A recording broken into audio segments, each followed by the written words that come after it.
Aksi kejar-kejaran antara petugas dengan pengemis dan gelandangan mewarnai operasi Bina Kusuma Candi tahun 2016 yang dilakukan petugas gabungan dari Kepolisian, Dinas Perhubungan, dan Satpol PP Kota Semarang, Jawa Tengah. Puluhan orang mulai dari pengemis hingga debt collector diamankan petugas.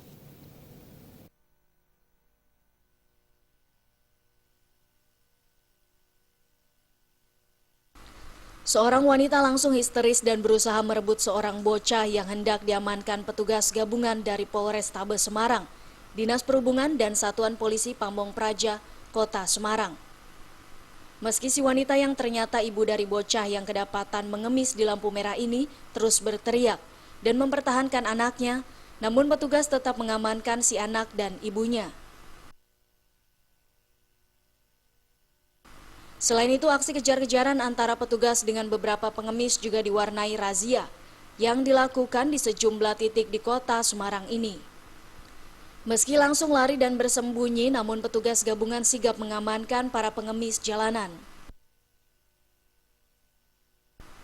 Selain menyasar pengemis, gelandang, dan orang terlantar, petugas juga mengamankan pengamen, juru parkir liar, hingga debt collector yang keberadaannya dianggap meresahkan masyarakat.